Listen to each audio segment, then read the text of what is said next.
All right, we'll get started here. Happy Tuesday, everybody. Welcome back. Today we're talking about cooperating compensation. We had a meeting a couple weeks ago with GHAR management, and one of the attorneys from PAR was on that call with us. And we just wanted to bring this topic up again and talk about not only cooperating compensation, but how, protocols are going and how people are working CBC forms and making offers and solidifying offers of cooperating compensation if there are offerings on listings. So with that being the case, Uncle Tim, do you want to share any thoughts with us and your opinions on what we heard during that meeting? Well, let's first start out by asking who on the call has had any issues with compensation so far that you'd like to discuss and tell us how you handled it. Is there anybody that has had an issue with the co-broke not agreeing to pay, your buyer not agreeing to pay, somebody forgot to send the co-broke form along? Anybody have any of these issues that would like to bring it up? So Okay. I did bring up that the EXP agent, remember, we didn't think that they were offering it. So after I he signed a co-broke and stuff, after a couple days later, his transaction coordinator had reached out and said, hey, because of all this NAR stuff, I need you to sign the attached compensation form that they had created that the seller had signed, just stating that the seller was going to pay the compensation directly and not be, well, it didn't say anything about the co-broke. And I said, oh, so are you guys not is your listing contract say that you're offering it? And he said, it does. And I said, okay, but now you want me to sign this form. So I took it to Brooks and Kong, and Brooks said, well, why don't we just put it on the contract then? Because that's ultimately what they wanted, but they didn't tell me that up front. But they didn't ask me to cancel the co-broke. They didn't. So ultimately I had a co-broke signed. They said their listing agreement was paying a co-broke, and it was now on the sale. So I think people are just still confused. Okay. And that's part of where we're going to end up with this call, with the direction that PAR wants to take. We also had an agent within the office that had a situation where they reached out to the listing agent, asked if they were going to pay a commission, and the agent said that the seller was open to paying a commission up to 3%. Up to, okay? It did not say that they would pay a 3% co-broke commission for this property. It was that they were open to pay up to 3%. Am I right so far, Kong and Brooks? Yes, it said willing to pay up to, which Up should have been a to. red flag because that's not a definitive number. Right. So the agent closed the deal and never got a cooperating broker form signed prior to writing the contract because they felt that they had a commitment. So our agent never got a cooperating broker form signed prior to submitting the offer. They figured that the text message was sufficient. So they closed the deal, and I don't know whether it was a day or two later. It wasn't the same day, I don't think, that our agent sent over the cooperating form, and the other agent said, there is no commission. We had multiple offers. We closed the deal. We took your deal because you weren't asking for a commission. And our agent said, well, I have a text message that says you were willing to pay. Well, no, the text message said that the seller was open to pay up to 3%. So the fact that there was no form sent in prior to writing the offer, and it wasn't a clear thing, they took his deal or took their deal with no commission, And it wasn't written into the contract. and it was not written in. So our agent literally got screwed out of this commission on this particular thing. Now, the reason that I'm bringing this up in to explain the difference of what I just told you about and what Aaron's telling you about with some EXP type agents is that the Pennsylvania Association of Realtors is pushing very hard to eliminate all co-broke commissions as of February of next year. Now, whether or not that's ever going to happen or not, I don't know. You know, Coldwell Banker on the phone or on the Zoom call said that, you know, 85 to 90% of their deals are still co-broked. I would say that at least 95% of our deals, 95, if not higher, are still co-broked. Most of the companies are still co-broked. But what they're worried about is this is how these lawsuits started, was over co-broke commission. So what some agencies within the board are trying to do, and what PAR is trying to do, is not say that sellers can't pay commissions. They're just saying they want to eliminate co-broke, which means they'd have to amend the listing contracts to get rid of co-broke. So your listing contract would literally just be your commission that you're charging for you. And if you were going to co-broke it, that's when you'd use line 3A.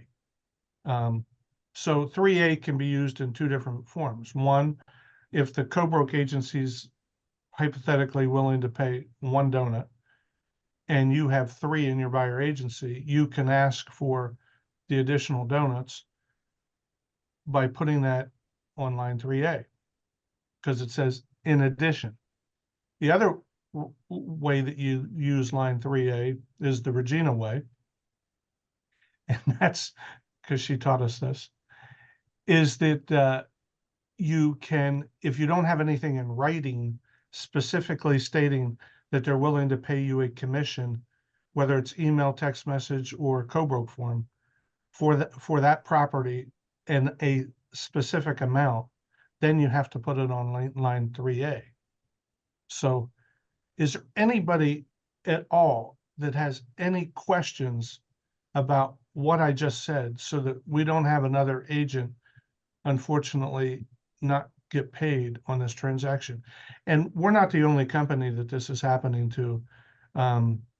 You know, on the call, there were several brokers that talked about similar things happening, because when they're presenting offers in a multiple offer situation, if that co-broke form's not there, they're not counting it as an expense to the seller.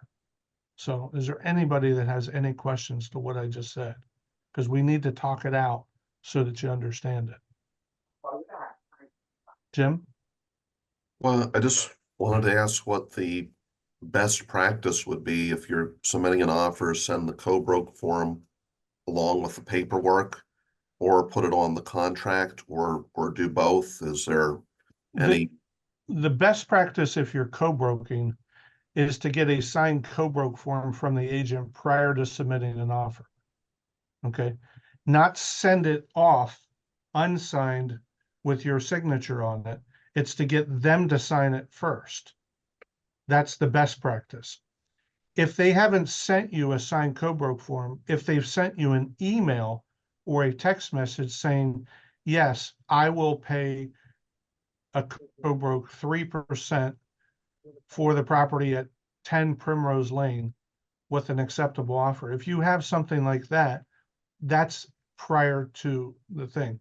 What you're not allowed to do is you're not allowed to submit an offer with an unnegotiated commission in writing like that. You cannot send the offer without there already being an agreement on the commission. Now, if you don't have a signed co-broke from the other agent, a text message or an email, then you need to put it on line 3A and negotiate to see if the seller will pay it. And that's what some agencies in our MLS are doing. They're not practicing co-broking. They're only allowing it to be on 3A or the buyer to pay it. So does that make sense? Yes, yeah, thank you. Okay. Anybody else have a question or comment with regards to issues that they're having with co-broking or commissions?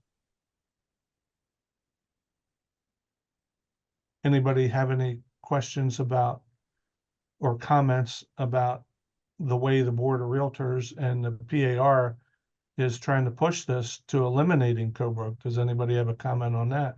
Just to hear what your thoughts are on it. Bobby? Yeah, quick question.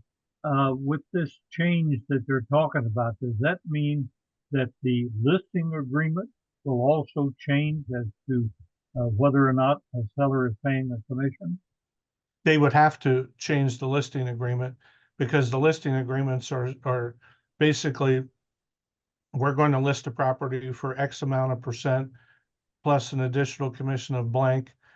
And then on page 2 of the listing agreement, or maybe it's on the bottom of page 1 now, I don't remember.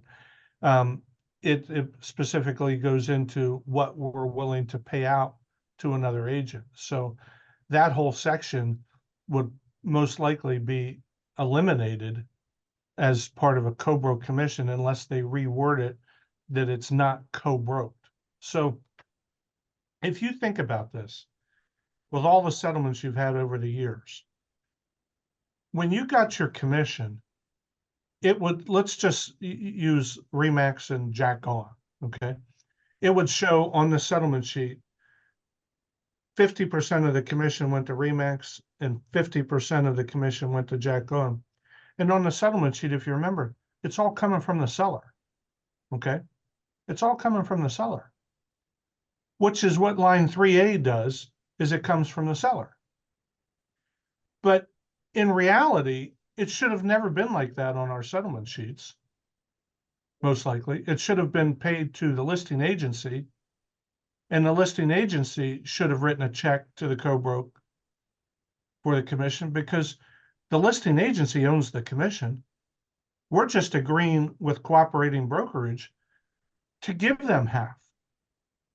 But we were always giving them half on the settlement sheet from the seller. And I think that's what part of the problem with this whole thing was the confusion, of the situation. But so most likely when this gets changed, Bobby, the answer to your question is yes, they would amend the listing forms to eliminate the co-broke part of it, if they do it. Now, it was Jim Goldsmith, I think, was on that call with us, right, Brooks? Not that one. This was that was Casey another lady. Klauser, I think. Yeah. Casey So, Klauser with PAR. Whether or not they push this to February or not, or if it really is going to happen, we don't know. But that's what she told us the trend is, that they'd like to eliminate this co-broke at some point in time next year.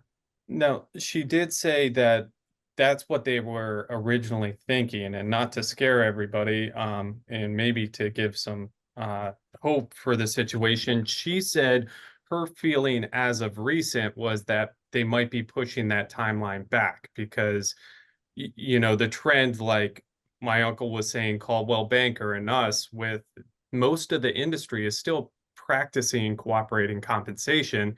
And nationally, it is still legal and lawful to do so.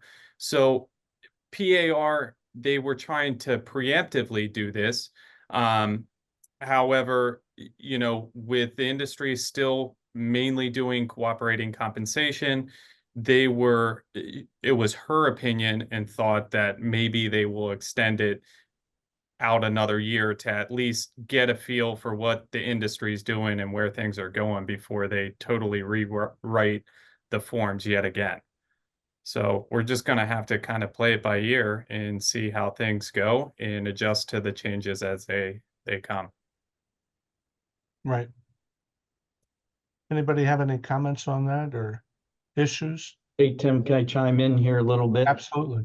Yep. Okay, I just want to speak for everybody that is going to be possibly putting an offer in on a bank property. If you're putting one on any of the HUD properties, the commission structure is still the same, but you must write it in when you're submitting your offer in section 6. Also on other bank platforms where you have to go in and place the offers, read everything very carefully. Some of the banks are putting out basically compensation is 0 because you are negotiating it inside of the offer structure on the platform. So if you don't get word back from the listing agent how to do it, there should be a seller concession area on any of the platforms. So just put in what you want for compensation, so then you're covered. So just watch those forms pretty carefully. They're still guessing on how things are coming up. Some of them are saying nothing has changed. Other ones have said, well, we're going to pay the listing agent and the buyer agent can negotiate their compensation in the structure. So just look at the forms, read it, communicate with the listing agent. If the listing agent doesn't get back to you, just assume that it's 0 and you're negotiating your commission inside of their platform. Bob, I'm not, if you're willing to expand a little bit on that, you also recently had a little situation like that where they paid the listing agent. I don't know if that is part of this whole thing, but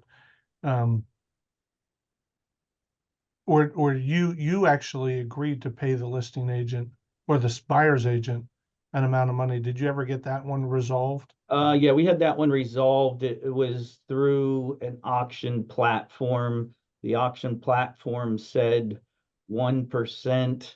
Our listing contract had 5 different variations, how a agent was going to be compensated. And we had 1.75 in the MLS. And I explained to them because they put it through the auction platform. Auction platform said 1%. And, even I was kind of confused with different things. And so basically I offered out to the agent to be fair that we would take all the apples and put them in a basket and we'd cut them in half, and they were very grateful. And they thought that was very professional to resolve the situation. And at the end of the day, everybody was happy. And that's how we resolved it. So what I'm trying to say, that even Bob's bringing this stuff up for your protection because it is very confusing, extremely confusing. And, the HUD people and the auction platforms are making it difficult for even the listing agents to understand how the buyer's agents are going to be paid. So you definitely want to make sure you're reading everything and understanding it, and having a buyer agency that if for some reason you're not going to get paid, you're going to end up getting paid from the buyer themselves. So there's always that option. And that's the whole point of buyer agency, is that if the seller is not willing to pay you, they need to pay you. So as long as you're going over that with them, that'll help. Brooks, anything else you want to bring up with regards to the commission? No, I think we kind of covered the protocols and that Yeah. everything clearly. So Kong, are you experiencing any calls with agents with regards to any of these issues that you could expand on or give some advice on how to handle things? No, just read everything very carefully. I would even caution that having an agent text you the commission isn't even enough. It Just needs get to the be co-broke. specific. Yeah, just get the co-broke form signed or write it into the contract. Yeah, When make you sure you say have your write it buyer into agency. Yeah, Con, when you're saying write it into the contract, you're not talking about with verbiage, you're talking about on line 3A, right? Correct. Okay. Yep. Okay, anybody have anything else they'd like to bring up? Or otherwise, this will be a short call. We just wanted to give you a heads up on where the Association of Realtors is leaning towards handling this commission and compensation. But if you have any other questions of anything that's happening, please let us know. Quick comment. Yeah. I'd like to say hi to Sue Rule. It's nice to see her on the call this morning. Yep. Thanks, everybody. Appreciate it. We're glad to see you. I know you were on a couple weeks ago, and you look good, and we're welcome back. Yeah. We just noticed with regards to compensation again, Century 21 now is following the same system that we're following, where they're sending out the co-broke compensation form signed at the time your schedule is showing. So, maybe there'll be more companies that'll follow that trend, at least on the co-broke side. I know there's a whole group that are going to the no compensation, and then there's the other side that's still doing the compensation. So, Tim, I have something. Yeah. So past all the compensation, we have a couple of activities coming up for the agents and their clients. We have the Halloween contest right now that First Advantage is running. And we also have the Cookies and Santa open house December 8th. Gives you a reason to reach out to your clients. yeah, especially on that Santa one, that's always been a good event for our Right. company. Nothing about the Halloween, but just to elaborate on the Santa thing, this is free to all the agents. This is a way for you to invite your customers and their children to come get a picture with Santa and have some cookies. And I think we do some activities there too, right? Or what Aaron and Kathy, what have we done in the past to make Christmas ornaments or draw something or? Yeah, we make Christmas ornaments. We set up a big hot cocoa bar. We usually have different areas with different kinds of ornaments. I need to set up, last year we did the photo thing where they come in and they take it right away. So that was really nice. So we don't have to have a photographer, and then they can take their pictures with them that day. So it's really a good event, and it gives you a reason to call your customers and touch base with them. Whether you email them about it, you text them about it, or we would prefer you call them and try to talk to them about it. Invite them to come to the office and do that and be here and spend a little time with them. It's seriously a really way to build better relationships by taking advantage of some of these events. So Kathy and Aaron, can you explain to us what the Halloween contest thing is all about? Yeah, so Kathy had this great idea actually to do a pumpkin carving contest. And it's super easy because we're not doing it like in person. So we've been boosting the ads on Facebook, and there's been a bunch of people sharing it that aren't, on our page now. And so we have a couple different categories. So we keep sharing it. For the smaller kids, we have a picture that they can color. We set up an email specifically for like events now, events@myfirstadvantage.com. So they'll submit their entries. With the pumpkin carving, there's again different age levels, and we just ask that you send in your carving with you holding it, so to make sure that it's really yours. But yeah, so something pretty inexpensive. We're going to give away gift cards at the end, specific to each category and age group. And yeah, I think it's great. You can reach out to your centers of influence, show them what we're doing. Like, hey, look what my office is doing. It's free. And most people are going to be carving pumpkins anyway. Unless you're Brent Leddick, who never had his kids carve pumpkins, but most people do. And then they're going to be displayed online and you can vote.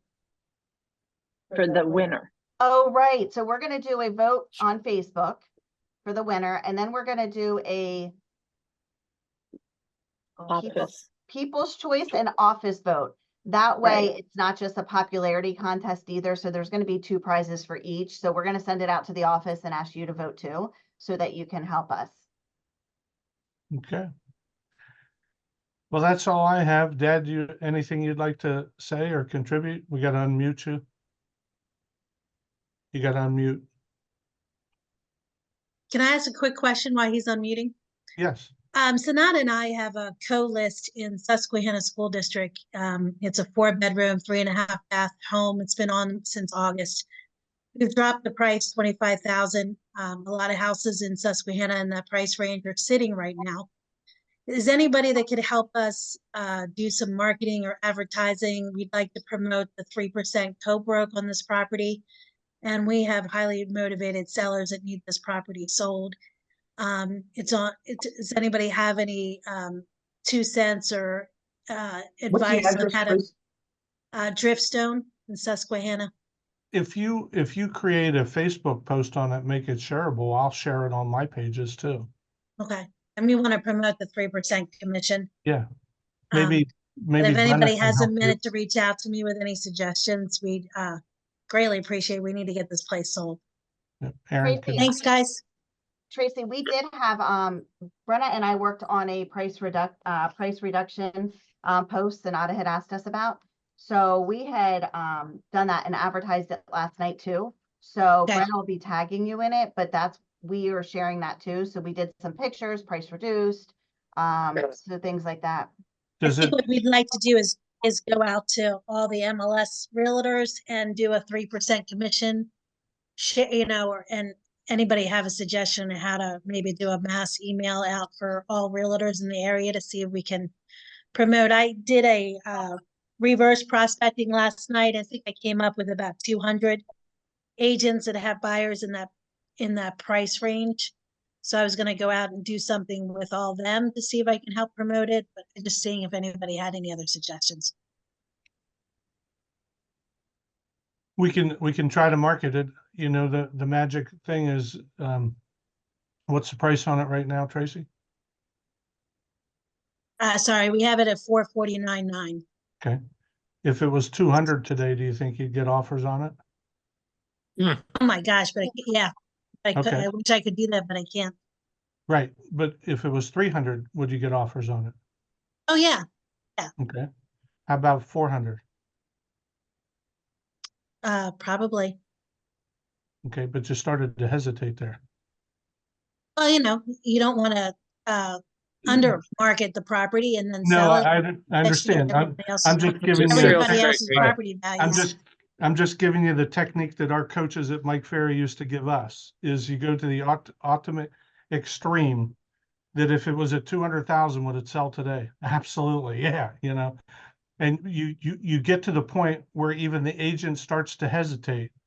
And when you get to a hesitation, that means that you're not 100% believe that it would sell today at that price.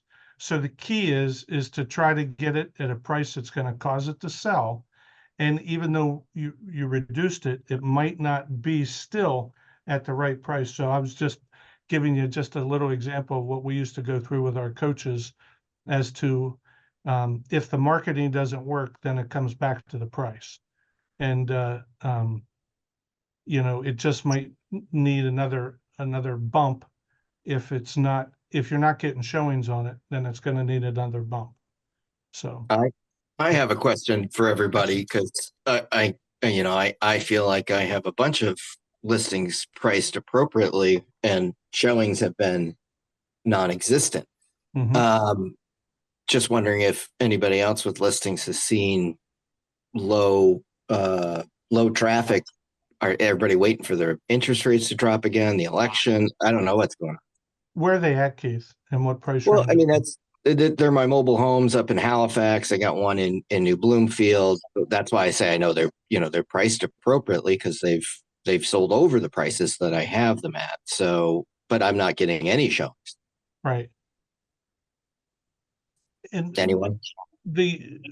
what was the likely buyer that bought those in the past? Were they retirees or? Yeah, well, I mean, I mean, it does in New Bloomfield, it tends to, well, but in both places, it tends to be a little bit older, but then younger families, or people just starting out, kind of the middle, two kids, nuclear family type thing isn't as common. Right. The reason I'm asking is with them being newer too, it's hard to do what we just went through with Tracy on a resale with adjusting the price as much because you've been selling them at a certain price range, but now your traffic slowed down. So the only thing I could suggest for you is try to figure out who your clientele is and target market that specific group of people. So I'll tell you, I got new and I've got like 2-year-old ones, and none of them are getting showings.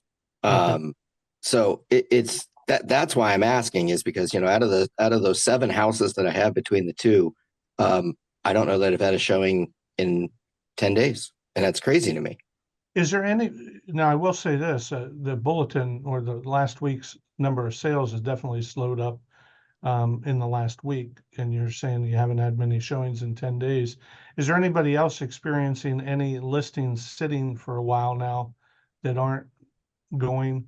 Because there's also trying to figure this out as to where these pockets are that are still getting the multiple offers, yet we have 2 agents now that have listings sitting. Anybody else experiencing that? Aaron, I know you've been showing some houses to different people, and you've been in multiple offer situations still, right, recently. Yeah, I think it's definitely slowing down. I showed one last night it's listed in Carlisle, North Middleton Township. It's a ranch and it's listed at 205. And I personally think it's underpriced. Maybe that's the agent's, but I called him last night. It just went on yesterday. It was coming soon. And I said, "Oh, do you have a lot of showings?" And he said, "No, actually, I have a handful." Okay. So that was super surprising because at 205 in Carlisle, and it's a nice, well-built ranch. It's older, it's dated, but it was Was it surprising. on Spring Road? Chester. Oh, So Yeah. Kathy, I had the the same thing yesterday in Carlisle, brand new listing, thought it was going to be crazy, showed up to the house, the seller was there and was like, "What the heck's going on?" I was like, "Well, I have a showing." And she's like, "Well, no one told me." So brand new listing, price appropriately, in good shape, once again, outdated, but we were the only ones there yesterday. Yeah, I definitely think, it just depends on the area, I guess. Morgan's been selling things left and right. So Well, and I was until 2 weeks ago. I was having all my showings were, all my listings were having showings and people were coming through. I mean, I just had 2 properties closed that I've got 6 or 7 offers on, and that's that's the last 30 days. And now I've noticed in the last, week, 2 weeks, thought it was me. yeah. well, if anybody, I'm getting ready to list one in Cumberland Valley for right around 460. It's on about an acre. It's on a little cul-de-sac, so that's going to go up this week. So if anybody needs anything in Cumberland Valley, hopefully this one doesn't sit. Yeah. Okay. Kathy, I was just asking you and I were talking this morning. You're showing a house in New Cumberland that I guess is around 2.25, which is in that same price range Aaron was talking about. Did the listing agent say that there's lots of showings set up on that or not? She did not, but I noticed, you can see when you go in to set up a showing that there were several showings. I wouldn't say it was blocked out. There were several for today and one for tomorrow. Okay. So right now, it doesn't look like a ton of showings. Right. Back to Tracy. Tracy, can you unmute again? Did you and Sonata do any sort of search to see did you say that was in Susquehanna Township? Yes. Has there been many homes that have sold between 400,000 and 500,000 in Susquehanna Township within the last 90 days? No, it's been slow. I So, think I was trying to, was watching a video last night on Bright on how to do a market analysis on Bright and run a scenario to the sellers. And I don't know what I was doing, but it showed there was only 4 or 5. If I take out new construction, I think we're competing against a lot of new construction in Susquehanna in the 450, 500 price range. because what I was And they're saying is selling.